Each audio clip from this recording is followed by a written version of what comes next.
Welcome to the Ecomm Breakthrough Podcast. Are you ready to unlock the full potential and growth in your business? You've already crossed 7 figures in sales, but the challenge is knowing how to take your business to the next level. Join Josh Hadley, an 8-figure Ecomm business owner and investor, as he interviews highly successful business owners. Get ready, because you're going to learn specific actions you can take today to help your business reach its full potential and leave a lasting impact on the world. Welcome to the Ecomm Breakthrough Podcast, where I interview the top business leaders in e-commerce. I'm your host, Josh Hadley. Today, I'm speaking with Roland Frasier, a serial entrepreneur, and we will be talking about business acquisitions, strategic relationships, and marketing as different levers that you can pull to help take your business to the next level. This episode is brought to you by Ecomm Breakthrough Consulting, where I help 7-figure companies grow to 8 figures and beyond. If you've hit a plateau and you want to know the next steps to take your business to the next level, then go to ecommbreakthrough.com. That's Ecomm with 2 M's to learn more. Today, I'm really excited to introduce you to Roland Frasier. Roland is a co-founder and principal of 6 different Inc. magazine fastest growing companies, specializing in e-commerce, e-learning, SaaS, and real estate. He's a serial entrepreneur who has built, advised, or sold over 1,000 businesses with adjusted sales ranging from $3 million to $4.3 billion. His specialty is acquiring or partnering with entrepreneurs to scale businesses through acquisitions, strategic relationships, and marketing. Welcome to the show, Roland. Hey, thanks, Josh. Appreciate you having me here. Yeah, exciting to have you on. I've been following you for quite a long time. Obviously, I've been a member of your War Room Mastermind group, which I know is coming to an end, and it's another chapter that you guys will be going into for the Scalable Company. But why don't you've got a lot of different, industries that you're in. Why don't you give our audience just a quick rundown of the different things you have going on and holding companies there? Yeah, so right now we have 38 different holding companies across several different verticals. And so basically a holding company, when we go into a new area, then I'll set up a new company. And I'm a big fan of structuring things correctly. So I use lots of companies. So it sounds like a whole lot. It's not as hard to manage and keep track of as it sounds. So I like to just talk about the verticals instead of all the companies under them. But the areas right now, we're in the middle of a roll up of real estate brokerages. We're rolling up $100 million of profits or EBITDA in that to take public. We're in the middle of an exit on a restaurant company. I've got just acquired an interest in 12 franchises through a franchise consulting company. I kind of like these meta deals right now where you acquire an interest in a company that has lots of companies. I just acquired an interest in a certification company that owns 14 different certification companies underneath it. The real estate investing is still doing really well. Our companies that teach people, digitalmarketer.com on how to digitally market. Scalable, it does business operations and operating systems. And our Epic network is probably the thing I'm most excited about personally, because it's really helping people see how to do consulting for equity, how to acquire with little or no money out of pocket, and exit. And then after that, to be an entrepreneurial investor, because like with real estate right now, as we record this, real estate's crazy high, overvalued. The stock market, crazy high, overvalued. Crypto is working on a revaluation, but it's still, it's pretty volatile. So what I like is I like the ability to invest in businesses that are not on the stock market, that you can own and control, because you can acquire them at such great values compared to the ridiculous markups and all those other things. And then you kind of are able to control your own destiny, as opposed to hoping the market isn't insane or dealing with somebody else that may or may not be doing crazy things with the companies that they own. These are companies you actually own. So that's what I'm excited about. And I'm in SaaS and e-commerce and information and consulting and kind of all over the board. I sound like I have no idea what I want to do or focus on, but it's just that as opportunities come to get into new niches, and I'm not the person doing that, I'm not the operator, I am the kind of the overarching strategist, it's really possible to do almost anything. Yeah, no, I love that. And I love that you have your hands in so many different industries. And I think you've kind of found your niche there. And like you said, you're still waiting to figure out what you want to be when you grow up, right? I have no idea. Yeah. Yeah. May I never find out, because then I'm afraid I'll be bored with it. Right. I agree. I agree. So Roland, I know you started your career as an attorney. So give people some context as to how did you get to this point where you're doing so many different business deals, but yet you started in the world of, as an attorney. Yeah. So I started as a real estate agent when I was 18. I got my license. I got my insurance license when I was 19, securities when I was 20, helped do a whole bunch of building of developments and land, and acquiring land and retitling, getting the entitlements to it, spinning it off, building houses, building apartments, things like that. Got my degree in accounting, but didn't want to be an accountant. Got my degree in law, practiced law for about 13 years. But what has been a unifying thing for me throughout the whole of my life really has been, I really like business. I just have liked it ever since I was very, very young. My father to this day is still a tax attorney. And so I was exposed to all these really cool entrepreneurs. And I remember I'm coming into the office, and, my dad's in a suit and all the other attorneys are in a suit, and these guys are in their jeans and, a cowboy hat, or, just like, and I grew up in Virginia. So it was a bit countrified, but I was just like, that's really cool. Those guys don't have to, like, they don't seem like they have to impress anybody. They do what they want. They wear what they want. They don't really have offices that they work out of so much. Most of them, they were just kind of investor entrepreneurs, and they did everything from owning a bunch of racehorses to gold mining to algorithms with software, and or a chain of record stores, right? And so I got exposed to all these people, and I was like, I think I want to be like that. I don't know what I want to do, but I want to be like that. And I asked my dad, I was like, what do you think I should do? And, because I have no idea. And he said, well, what I can tell you is that if you learn how to read financial statements and you learn about the law and how taxes work, you'll be able to use those no matter what you want to do. So if you want to kind of hedge your bets, go learn about those things. But all during the time I was doing all that stuff, I was like, I very, very early on got an opportunity to invest with one of the guys that was doing these syndications, these real estate developments. And we bought a small piece of land and built 4 houses on it. And I doubled my money in about 9 months. And I was like, this is just crazy. This is so cool. And then I found Bob Allen's book, Nothing Down, in the back of my dad's car. And I read that and I was like, holy crap, you can buy real estate with no money down, Okay, I'm going to go try it. And so here I am, this idiot kid that didn't know anything about anything, but I didn't know you couldn't do it either because Bob said you can do it. And, and I acquired a real estate with no money down. I remember the very first time you get this goofy smile on your face. You're like, how did that happen?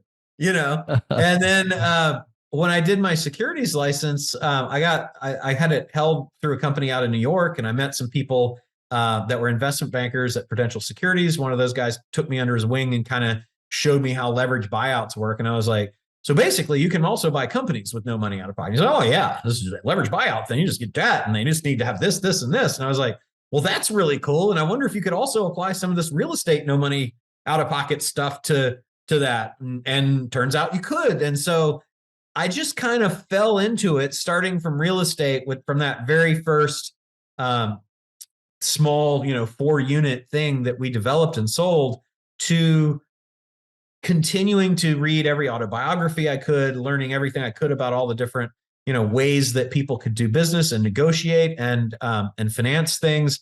And then I'd say it was a big turning point meeting the guy from Prudential, because I really got that you could do this with companies at that point. And just since then, it's just been kind of, can you do this? What if I could do that? And usually it works. That's amazing. One deal after another, you keep moving forward. And I think what's so interesting about your story and your background to sound like you always kind of had a thirst for knowledge, right? Absolutely. And Ravenous. you kind of had this idea like, hey, I like business. I'm going to I need to figure out my way in life, so to speak. But you tested different things out, right? Kind of dipped your toe in a couple different waters, but you never kind of gave up on this passion that you had at, like you mentioned, when you were young, that you just loved business. And likewise, I was the same way myself growing up. I was a kid with a candy stand on the corner of the street, and my parents weren't entrepreneurs, but there was just something inside me. It's like, I'm going to go outside and I'm just going to stand there and I'm going to try to get people to come over, buy some candy, buy some soda. And how did it work? It was great. And, I kept doing it so much that my dad actually built a little candy stand for myself. Nice. That's cool. I think the only thing he regretted is that he didn't purchase light wood. So the thing was just a beast. It was so heavy that I remember every time I'd have to ask him, like, Dad, can you go pull out the candy stand? He was like, oh, okay, I'll go get it. He would go do it. That's great. He's like, I wish this was probably a little lighter and he could go haul it out himself. Now I have my son. So I have a 7-year-old son. His name's Hudson. And he had the same idea. So we went to, he plays baseball and so does his sister plays t-ball.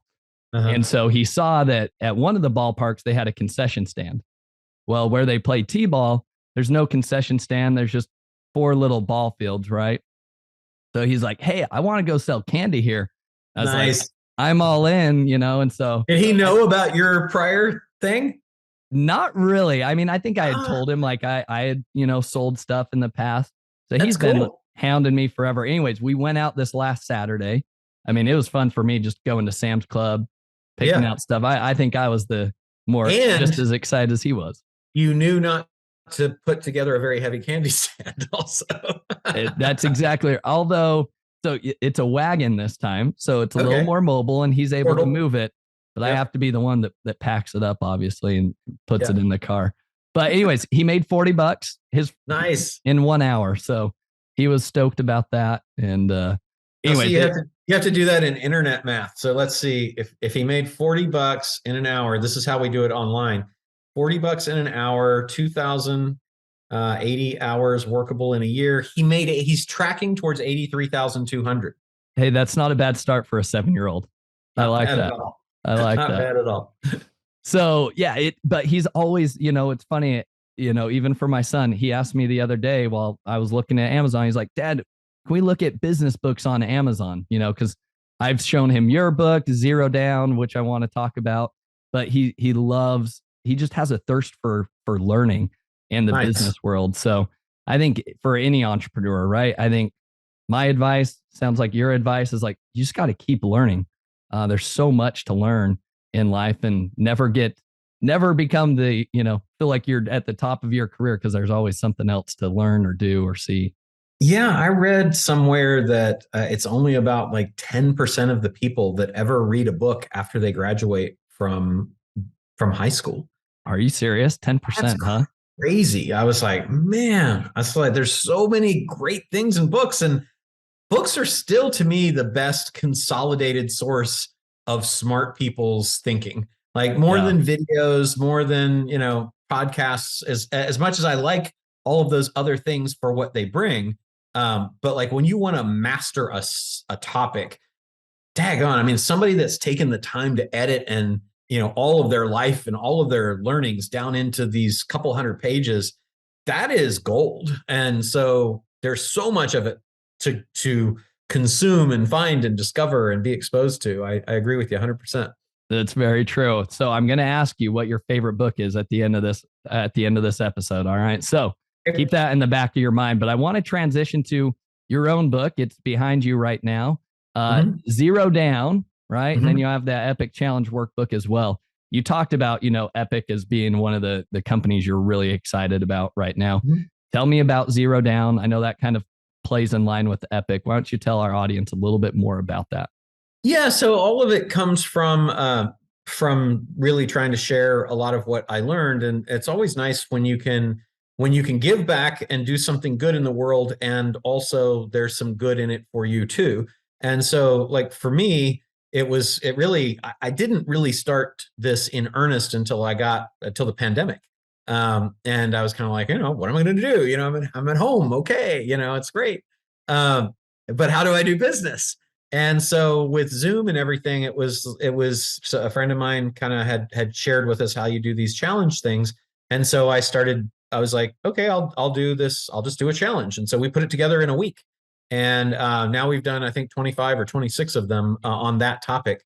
And the topic was, how can you acquire businesses? But because most people don't have access to banks, a crazy pile of money, and a bunch of credit, or investors, those are kind of the traditional ways that people acquire businesses. I was like, well, what if we put a spin on it and showed them all the cool ways that that have come up in my life of how you don't need to do those to have those things. And when I started making the list, I think my first list was like 59, and then after really brainstorming and then kind of a lot of creative deals that have come over the last couple of years, I'm at 221 different ways to acquire businesses with little or no money out of pocket. You still can do it the traditional way, but this has become kind of a fun challenge to me, is like, well, how do I do it without having to come out of pocket? Yeah. And so the book actually came out of the challenge, because writing a book, I've written a couple of books. Writing a book is hard and takes a long time, but what's not as hard is that you teach something and then you send the transcripts off to somebody who's an editor and say, turn this into a book. And that's really what that came from. And so that book I'm very proud of, because I didn't spend a whole lot of time on the book. I spent a lifetime learning the stuff, but then I just got to share with people. And then somebody else organized it all into this, this format. And now I've got a book that kind of goes through that. And we have a new version coming out, because over the last 25 or 6 challenges, I've learned a lot from the people that I've been teaching that can help them more as well. Like things that might make sense to you one way, you have to be able to explain lots of different ways to lots of different kinds of people with different levels of education and experience and understanding and fear. And so being able to kind of learn from all of that stuff has made me, I think, a better sharer of information, and it has helped me create some tools that I didn't have before that now I use all the time in my businesses. So it's just been a really giant win-win. I think that's so awesome. There's so much to unpack there. I mean, we could dive down the whole rabbit hole there. But for our audience, so e-commerce entrepreneurs here, ideally in that 7-figure range, they've probably just crossed that 7-figure mark, right? And they may or may not have hit a plateau, right? But they know that they want to make a lasting impact in the world. They know that their business has a lot of potential, but maybe they don't know exactly what the next steps are, or they're looking for different levers that they can pull to maybe get to that 8-figure mark or grow and expand. Tell me how acquisitions fit with inside of, being able to scale and grow a business. Yeah. So I think acquisitions are, if you look at what do the wealthiest, most successful players on the planet do, they acquire companies. They generally are not inventing things. They are finding people who have done something that they feel could enhance their business, and then they're acquiring from those people whatever it is they built. And one of the tools that kind of came out of teaching this is that I found there's really 7 primary categories that can dramatically impact your ability to grow your business through acquisitions. The first one is what they call horizontal integration, which is just acquiring your competitors. And that one seems like that one makes a lot of sense. But it's not just buying your competitors, because like if you want to double your Ecomm business overnight, and you're doing $5 million a year, go buy a $5 million e-commerce business, and you've instantly gone from 7 to 8 figures, right? Now you're at 10. Yep. Literally overnight, the day that you close the deal, that's done. And being able to do that with little or no money out of pocket opens that avenue up, I think, to a lot more people. But it's not just acquire your competitors. It's, well, who are the indirect competitors? Like, who are the people that have substitute products or services for mine? And then you think you can go out and say, well, now what is it that I want to solve for problem-wise? And so if you want instant growth, buy your competitors, right? Yeah. But if you want let's say that you're just like, man, if I had more leads, I'd be able to really take off with this. Well, then media is your play. Go acquire media. If you acquire media, particularly as the costs on Facebook and Instagram and a lot of places, Google, have gone up and are continuing to go up, like customer acquisition cost is a real challenge for a lot of people these days. Yeah. But if you go out and acquire your own media, and that can be, it doesn't have to be like you go buy a television network. It can be you go and buy a newsletter or a group or a podcast or some other thing that people have put together that has attracted and aggregated the attention and eyeballs of the people that you want to sell to, then that's a tremendously valuable acquisition, because now you do two things. You're no longer renting. You own the media. You're not renting it from somebody that can decide then.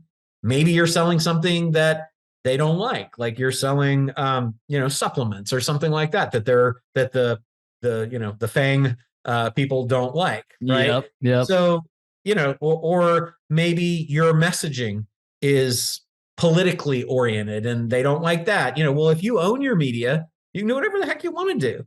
And nobody can stop you from doing it. Nobody can stop you from buying it. Nobody can outbid you for it because you own it. So that becomes tremendously valuable, right? And I think in e-commerce, especially, right? I think you have blogs, right? I mean, think of how many people make affiliate income just off of running blogs or review sites or deal sites, right?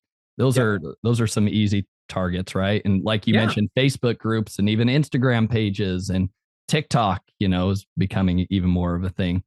Anything else you would add to that?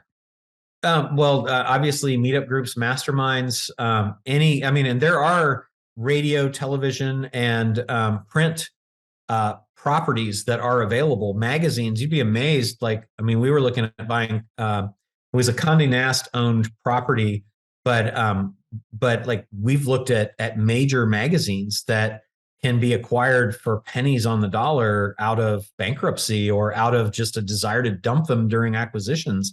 There are all kinds of media that are out there. So I would just say, you're only limited. Media is any asset that comes with people, right?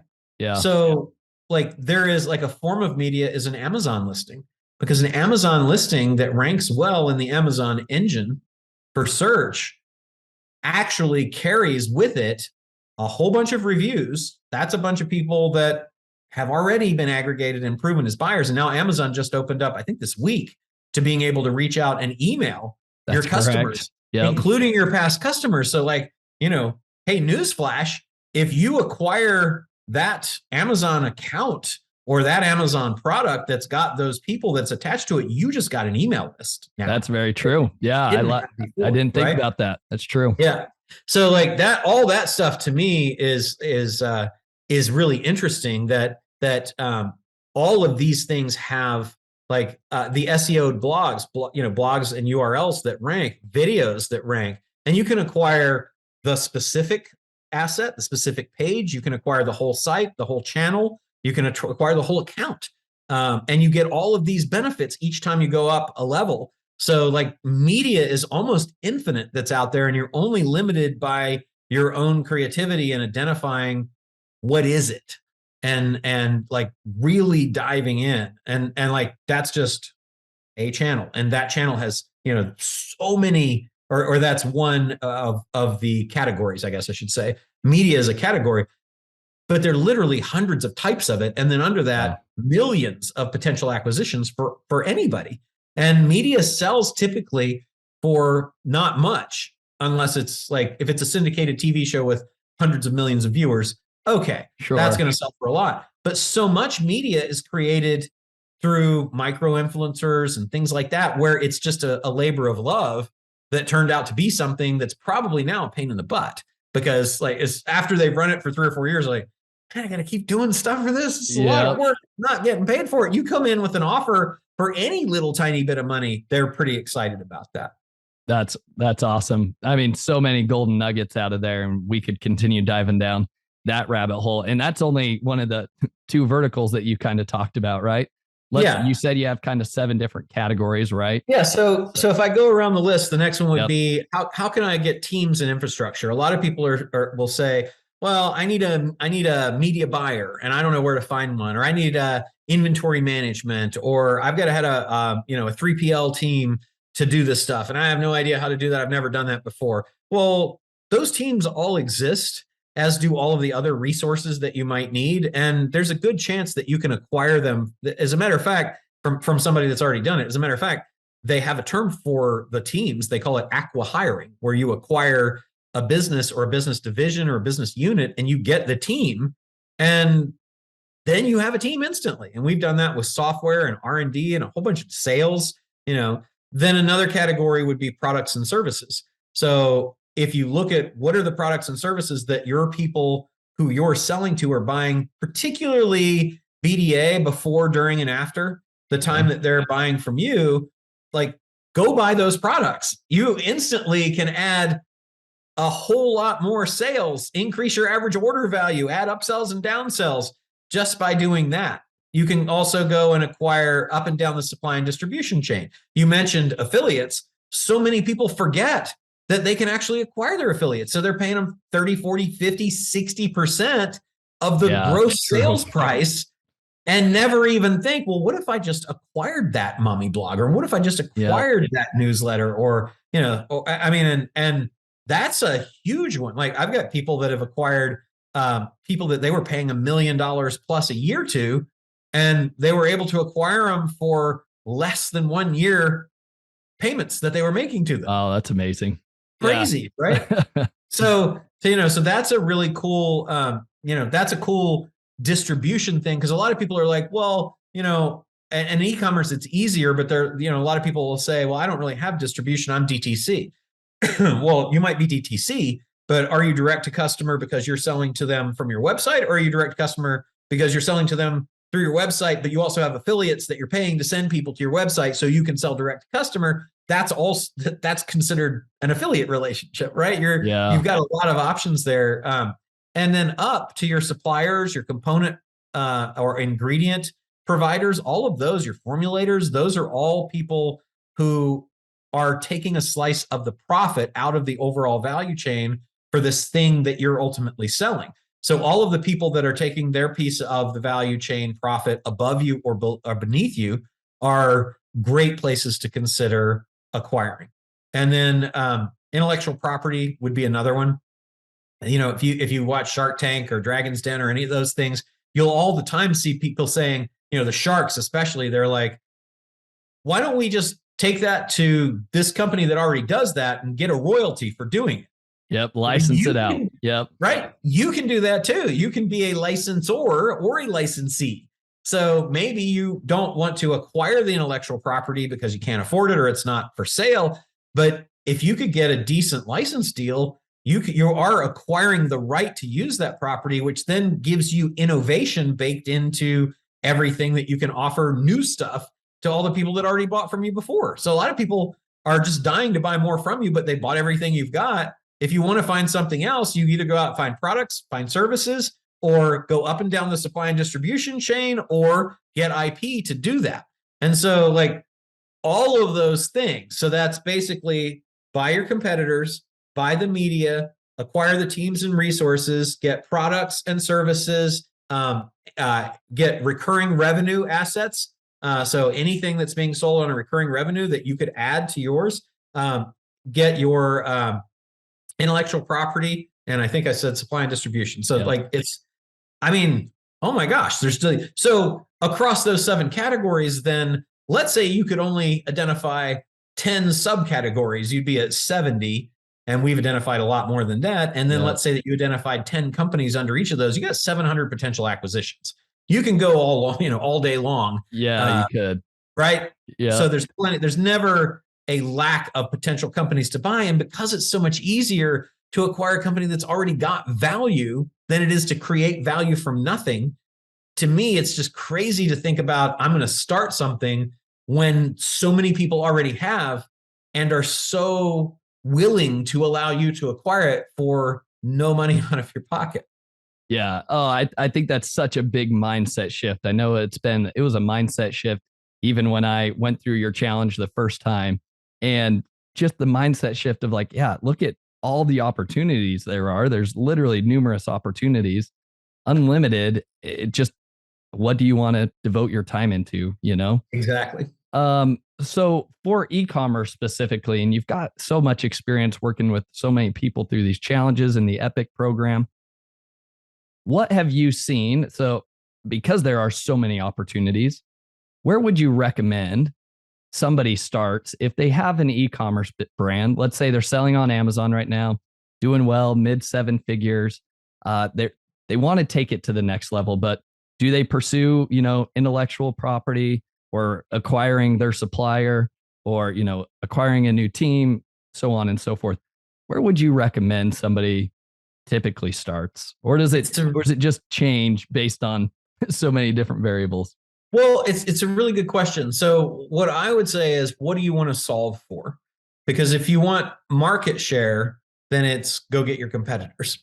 But if you don't have enough leads, it's acquire media. If you need teams and resources to expand your infrastructure, then it's acquihire, right? Teams and resources.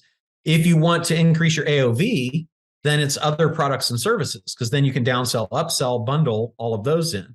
If it's you want recurring revenue, you want to increase LCV, or lifetime customer value, nothing like recurring revenue. I'd go out and say, who's got, what can I do that's a consumable in some way, whether it's consumable content or consumable like toothpaste or consumable like a supplement or, a gas that goes in a grill or whatever, right? Or minutes for a phone. All of those are consumable examples. And all of those can dramatically increase your lifetime customer value. If you want to increase your profit margin, then I'd say go up and down your supply and distribution chain. And if you want to increase innovation, it's IP. So I think, like, which of the 7 categories is what do you want to solve for first? And then when you identify what you want to solve for, you can be more opportunistic, right? You can say, okay, I want to solve for leads, so I know I want media.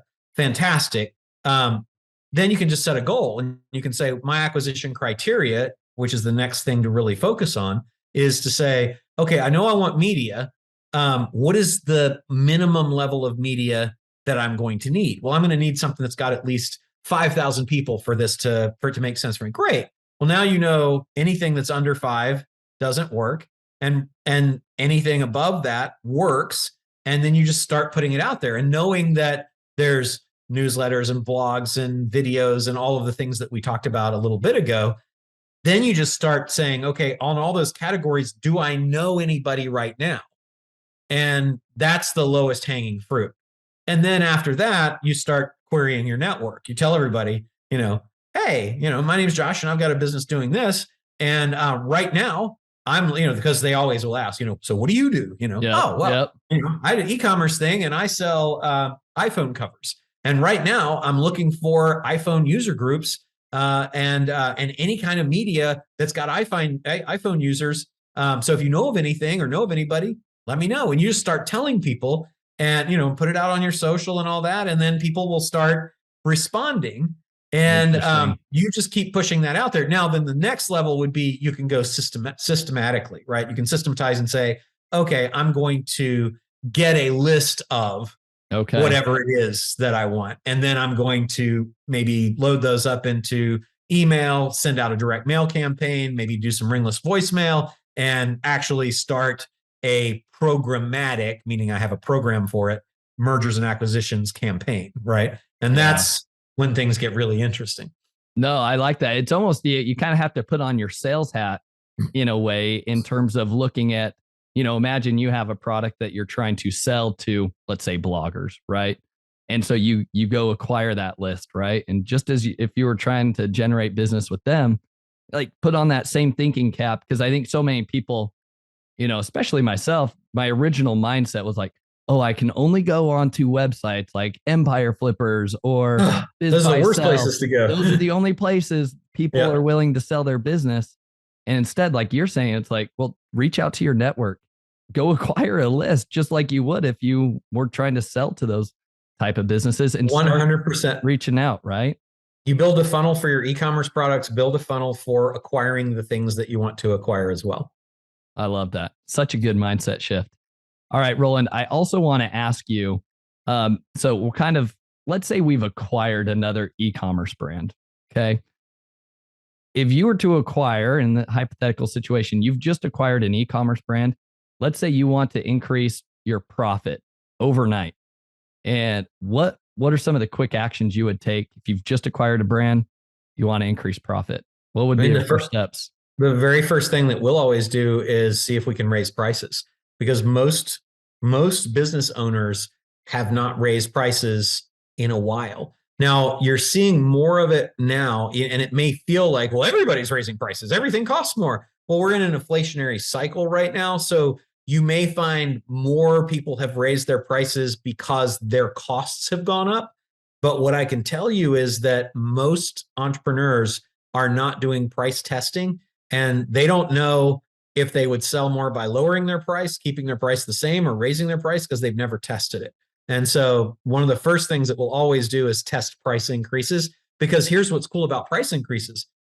Whatever additional income that generates on the top line also goes directly to the bottom line, because there is no increase in your cost when you increase the price. So that's the very first place we go. And then there's about, there's 63 profit enhancers that we look at. There's 196 sales enhancers and 50 valuation, amplifiers for the value of companies. So I just go through my list and systematically say, from low hanging fruit to high, where is the easiest place that I can find money here? And then, go from there. And probably the second thing I would do is look at, how can I get effectively an extra cycle out of my payables? So can I get credit terms with my suppliers that will give me maybe everything you're paying COD or in advance, God forbid, that you're ordering right now?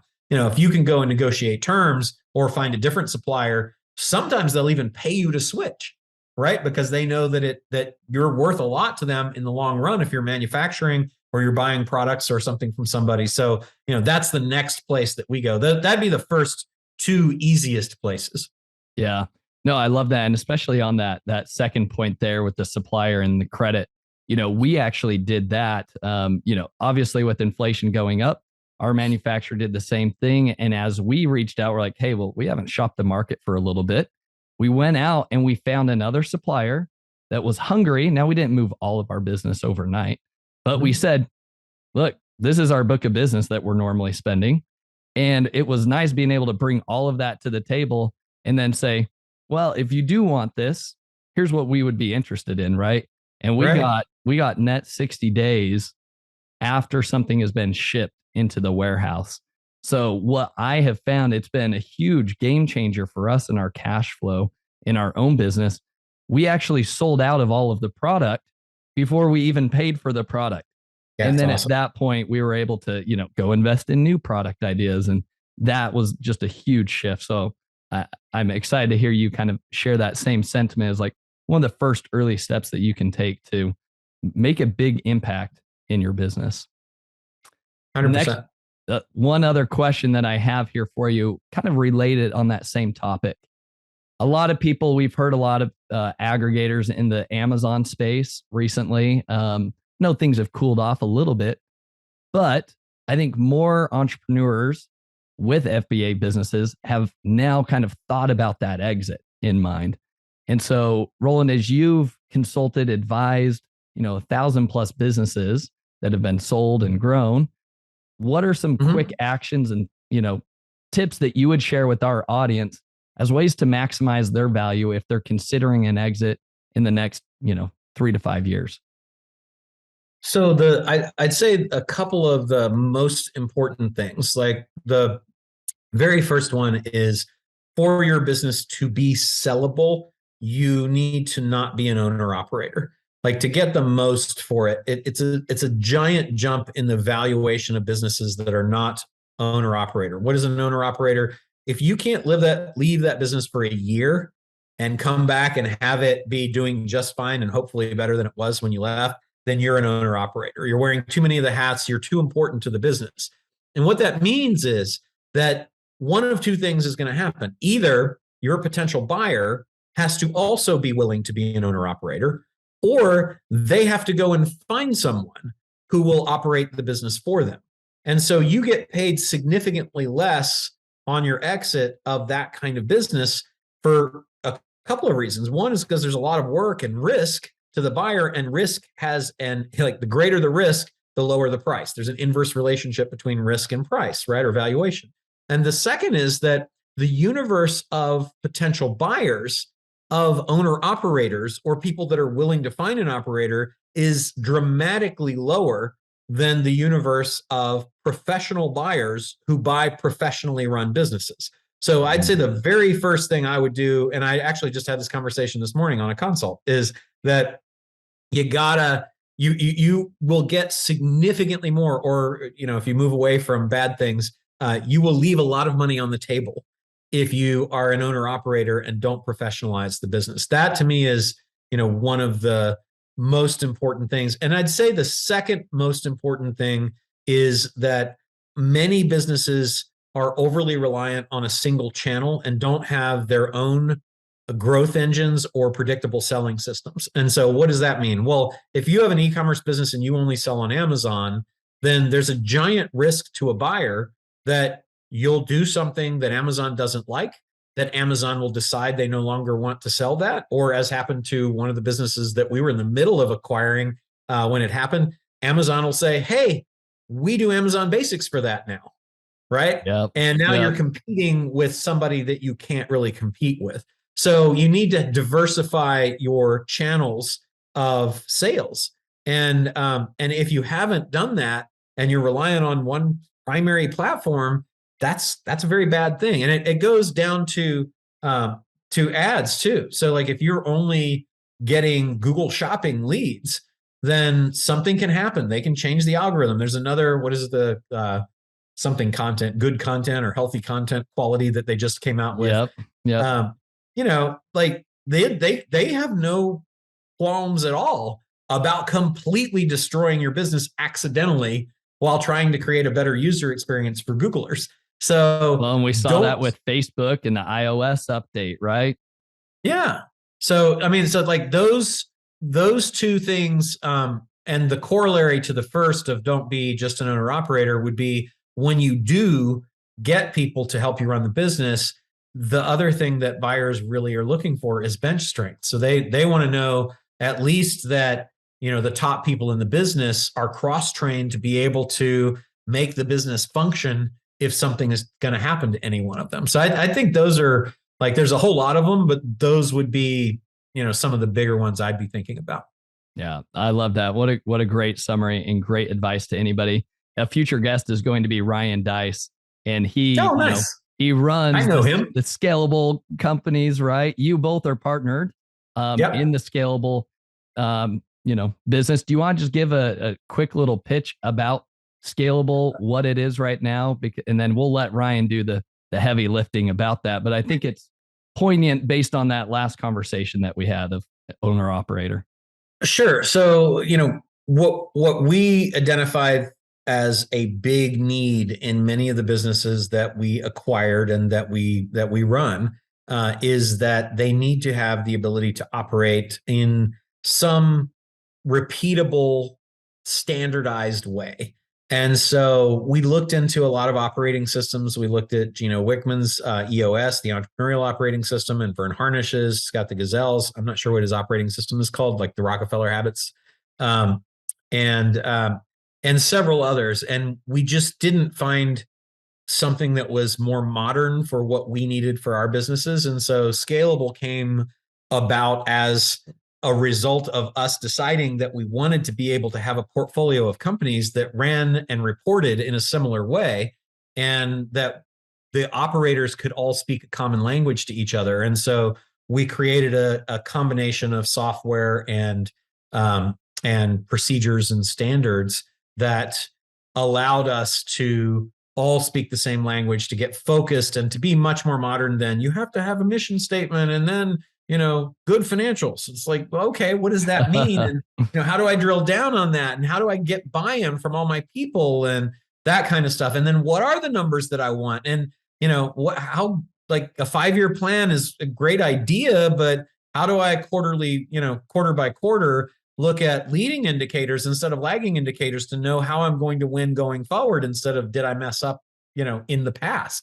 And so all of that has congealed into this operating system that we call the Scalable OS. And that's what scalable.co, that's what the Scalable Company does. I love it. Well, thank you so much, Roland. I'm going to sum things up here. I think we have kind of like 3 actionable takeaways for our audience today. So I think first would be you know, determine if you have an acquisition target in mind, right? You mentioned the 7 different categories. Identify which of those 7 categories you really want to pursue. Where is it? Do you need more leads coming in? Do you need more profit margin? Right. And like Roland said, choose one and then dive into it. Right. And go start reaching out to your network, acquire a list, start building a funnel to go acquire some of those assets.